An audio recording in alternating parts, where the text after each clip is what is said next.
எஸ்டிபியோட நிலைப்பாடுல திமுக போனதாக இன்னும் அறிவிக்கல. ஆனா வெளியே வந்துட்டாங்கல்ல. வெளியே வந்தா இவங்க ஏற பஸ் திமுக பஸ்ஸா தான் இருக்கும். வேற பஸ்ல ஏற முடியாது. ஹஜ் போகக்கூடிய உறுப்பினர்களுக்காக பயணிகளுக்காக கிட்டத்தட்ட 14.5 கோடி ஒதுக்கி இருக்கிறது என்றால் அது முழுக்க முழுக்க அப்துல் சமத் எம்எல்ஏ அவருடைய சீரிய முயற்சி தான். தமிழ் மகன் உசேன் இருக்கிறார்ல, அதிமுகவோட அவைத்தலைவர், அவரே திமுக தான் ஓட்டு போடுவார்.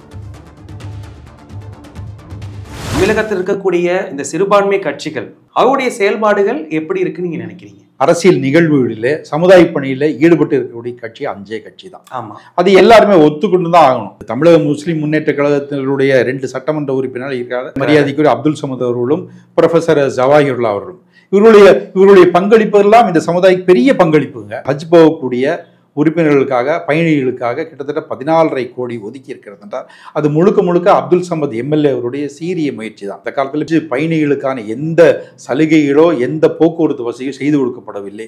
ஆனால் இன்னைக்கு ஹஜ் கமிட்டியில் அதுக்குன்னு ஒரு பெரிய ஒரு 5 அடுக்கு மாளிகையே ஹஜ் கமிட்டி அங்கே இருக்குது. அதை நல்ல புனரமைச்சு இன்னைக்கு நடந்திருக்குது. இப்போ புதுசாக இன்னொரு மேட்டரையும் சொல்கிறேன். நம்மளுடைய தமிழக அரசு ஸ்டாலினுடைய தலைமையில் இருக்கக்கூடிய அரசு இன்றைய தினம் தாம்பரத்தில் கிட்டத்தட்ட 30 கோடி ரூபாயில புதிதாக ஹஜ் இல்லம் அமைக்க உத்தரவு போட்டிருக்கிறாங்க. ஒரு பெரிய விஷயம் இது. ஏன் தெரியுமா? இன்னைக்கு வெளியூர்ல இருந்து போறவங்க எல்லாம் ஃபிளைட்டுக்கு வேண்டி போய் இதில் தான் மீனம் பக்கத்தில் இறங்குறாங்க. இறங்கி அங்கெங்கே ஹோட்டல் கிடைக்காம, ரூமு கிடைக்காம, எங்கேயோ டவுன்ல இருந்து, பாரிஸ்ல இருந்து, டி நகர்ல இருந்து எல்லாம் தங்கி நீண்ட தூரம் அவங்க பயணித்து தான் இதுக்கு மீனம்பாக்கம் சேரணும் ஏர்போர்ட்டுக்கு. ஆனால் இப்போ அந்த சிரமங்கள் எல்லாம் பார்த்துட்டு ஸ்டாலின் அரசு இன்றைய தினம் கிட்டத்தட்ட 30 கோடி ரூபாயில புதிதாக ஹஜ் கமிட்டி ஹஜ் இல்லம் அமைப்பதற்காக உத்தரவு போட்டிருக்கு. ரொம்ப சந்தோஷமான விஷயம் அதுதான். எங்களுக்கெல்லாம் எந்த பிரச்சனையும் இல்லை. சிரமம் இல்லாமல் அவர்களால் இனி வருங்காலத்தில் அவர்கள் எல்லாம் தங்களுடைய பயணங்களை ஹஜ் பயணங்களை மேற்கொள்ள முடியும். தமிழ்நாடு முஸ்லிம் முன்னேற்ற கழகத்தினுடைய பொதுச் செயலாளர் ப்ரொஃபசர் ஜவாஹிருல்லா அவருடைய பணி இந்த சமுதாயத்திற்கு ரொம்ப நல்லா நடந்துட்டு இருக்குது. எல்லா பகுதியும் அங்கே இருக்கக்கூடிய மாற்று மத தோழர்களும் அவர் ரொம்ப இனிமையாக பழகி அவங்களுக்கு வேண்டியதெல்லாம் இப்போ கூட நடக்கக்கூடிய இந்த செப்பனார் கோயிலில் பக்கத்தில் இருக்கக்கூடிய ஒரு கோயிலுக்கு பல உதவிகள் பல சலுகைகள் அந்த ஐயனார் கோயில்னு ஏதோ ஒரு கோயில், அந்த கோயிலுக்கு செய்து கொடுத்திருக்கிறார். தமிழ்நாடு பூரா இருக்கக்கூடிய முஸ்லிம் முன்னேற்ற கழகத்தினுடைய தோழர்கள் அங்கே இருக்கக்கூடிய சமுதாய பணியை ரொம்ப ரொம்ப சிறந்த முறையில் செஞ்சுட்டு இருக்காங்க. ஏன் நம்ம பொள்ளாச்சியில் கூட இங்கிருந்து வெள்ள சீட்டதெல்லாம் நடந்தது பாருங்க, வயநாடு, அதுக்கு கூட பல பொருட்களை இங்கிருந்து வாங்கி அனுப்பிச்சாங்க. அப்படி தமிழ்நாடு முஸ்லீம் முன்னேற்ற தோழர்களாகட்டும், எஸ்டிபிஐ தோழர்களாகட்டும் மிக சிறந்த முறையில் பணியாற்றி வருகிறார்கள். அதே போல மாஜக தமிழ் அன்சாரி தலைமையில் இருக்கக்கூடிய மாஜக பெரிய ஒரு பேரணியே நடத்தி இருக்கிறது கடலூர்ல. இந்த பஹல்காம் இருக்கக்கூடிய அதை கண்டித்தும் இந்த படைகளுக்கு, நம்முடைய வீரர்களுக்கு, இறந்து போன வீரர்கள் அஞ்சலி செலுத்தியும் அவர் வெற்றி பெற வேண்டும் என்பது வாழ்த்து கூறி மிகப்பெரிய பிரம்மாண்டமான ஒரு ஊர்வலத்தை தமிழ் அன்சாரி நடத்தியிருக்கிறார். வக்பு சட்டத்தை எடுத்து கிட்டத்தட்ட 1 கோடி பேருக்கு ஒவ்வொரு ஊருக்கும் சென்று தமிழ் அன்சாரியும் அவர் தோழர்களும் சென்று நோட்டீஸ் கொடுத்திருக்கிறார்கள். இதெல்லாம் பெரிய அரிய பணிகள். இதெல்லாம் எல்லாருனாலையும் செய்து கொண்டு இருக்க முடியாது. இப்படி ஒரு 4 இயக்கங்கள் மட்டும்தான் உயிரோடு இருந்து இந்த சமுதாய பணியை ஆற்றி வருகிறார்கள். அவர்களுக்கு வாழ்த்து கூறுகிறோம். வரக்கூடிய சட்டமன்ற எலெக்ஷன்ல இந்த சிறுபான்மை கட்சிகளாக இருக்கக்கூடியவர்களுடைய நிலைப்பாடு எவ்வாறு இருக்கும், எப்படி செயல்படணும், உங்களுடைய பார்வை என்ன? அது இத்தனை காலமாக எஸ்டிபிஐ அதிமுக கூட இருந்தது. எப்போ இவங்க பிஜேபி கூட சேர்ந்தாங்களோ அன்றைய மாலையே அந்த கூட்டணியிலிருந்து வெளியே நெல்லை முபாரக் அறிக்கை விட்டு தளபதி ஸ்டாலின் அவர்கள் சந்தித்து ஆதரவு தெரிவித்து விட்டார். இவர்கள் எல்லோருமே பயணிக்கக்கூடிய ஒரே கட்சி திராவிட முன்னேற்ற கழகம் தான். அமமுக, முஸ்லீம் லீக் இவங்கெல்லாம் ஆல்ரெடி இருக்கிறாங்க. ஆனா எஸ்டிபியோட நிலைப்பாடுல மாற்றம் பாத்தீங்கன்னா திமுக போனதாக இன்னும் அறிவிக்கல. ஆனா வெளியே வந்துட்டாங்கல்ல. வெளியே வந்தா இவங்க ஏற பஸ் திமுக பஸ்ஸா தான் இருக்கும். வேற பஸ்ல ஏற முடியாது. இந்த மாதிரி ஒரு சிறுபான்மை கட்சியில ஒரு கட்சி தனித்து செயல்படும் பொழுது கடந்த காலங்களில் வந்த குற்றச்சாட்டு என்னன்னா, இவங்க தான் ஓட்டை பிரிக்கிறாங்க, இவங்களால ஓட்டு பிரியுது, நம்முடைய சமுதாயம் ஒரே ஒரு இடத்துல ஓட்டு போடணும், நீங்க எல்லாரும் ஒரே பக்கம் வாங்க அப்படின்வாங்க. அதற்காகத்தான் நாங்கள் எல்லாம் உழைத்து கொண்டிருக்கிறோம். அதாவது ஓட்டு சிதறிவிடக்கூடாது.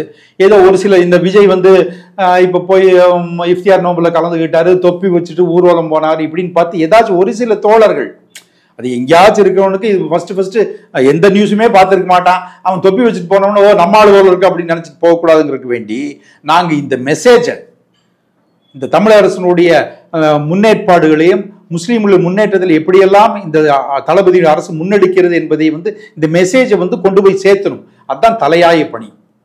அந்த பணியை வந்து எல்லாருமே செஞ்சுட்டாங்கனாக்கா ஓட்டு சிதறடிக்கப்படாமல் திமுகவிற்கு வந்து கண்டிப்பாக வரும். எஸ்டிபிஐக்கு எதிர்பார்த்த சீட்டுகளோ இல்ல அவருடைய கோரிக்கைகளோ நிறைவேற்றும் பட்சத்துல அவர்கள் வந்து திமுகவுக்கு வந்து பங்களிக்க வாய்ப்பு இருக்கா? அதாவது இன்னைக்கு இருக்க ஒவ்வொரு இஸ்லாமியனுடைய மனநிலையும் எப்படி இருக்குன்னா, திமுக அரசு நிலைக்க வேண்டும். திராவிட முன்னேற்றங்களும் பல 100 கோடி ஆண்டுகள் இந்த நிலத்தில் வாழ வேண்டும் அப்படிங்கிறது ரெண்டே நோக்கம்தான் இன்னைக்கு எல்லாத்துக்கும், எல்லா இஸ்லாமியனுடைய மனசுலையும் இதான் இருக்கு. அதனால வந்து இதை தவிர வேற எதுவுமே அவன் தேர்ந்தெடுக்க மாட்டான். தமிழ் மகன் உசேன் வந்து இருக்கிறார்ல, அதிமுகவோட அவைத்தலைவர், அவரே திமுக தான் ஓட்டு போடுவார். எடப்பாடி சொல்றது என்னன்னா, தேவையில்லாம வந்து தமிழ் மகன் உசேனுக்கு அங்கே வச்சுட்டு இருக்காதீங்க, அனுப்பிச்சு விடுங்க, வேற யாராச்சும் அவைத்தலைவர் போட்டுக்கோங்க, அவர் ஓட்டு போட போறதில்ல உங்களுக்கு, அது எதுக்கு வச்சுட்டு இருக்கிறீங்க, அவர் பாவம், அவரை அனுப்பிச்சு விடுங்க, வெளியில எங்கள்கிட்ட அனுப்பிச்சு விடுங்கன்னு சொல்லி கேட்கறோம். இங்கே சிறுபான்மை மக்களுடைய பிரதான கட்சிகள் ஒரே நிலைப்பாடுல எடுத்து திமுகவுக்கு ஆதரவு கொடுப்பாங்களா? இல்ல வேற எங்கேயும் போறதுக்கு வாய்ப்பு இல்லை. அவர்களுக்கு வந்து வாய்ப்பு கொடுக்கப்படுகிறதோ மறுக்கப்படுகிறதோ பொறுத்திருந்து பார்க்கலாம் என்று சொல்லப்படுகிறதோ, எந்த பதில் இருந்தாலும் கூட நெல்லை முபாரக் அவர்கள் ஏற்றுக்கொள்வார் என்று நான் எண்ணுகிறேன். திமுகவை ஏத்துக்குவோம் நினைக்கிறீங்க? ஏத்துக்குவாருன்னு தான் நான் என்னோட எண்ணம் இருக்கு, நம்புகிறேன்.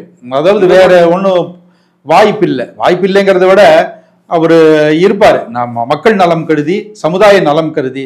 நெல்லை முபாரக் வந்து மிக சிறந்த ஒரு சமுதாய பண்பாளர். கொடுக்காம, ஆமா, பிரதிநிதித்துவம் கொடுக்காம ஒரு கட்சிக்கு வந்து நம்ம ஆதரவு தெரிவிக்கிறது சரியான நிலைப்பாடு.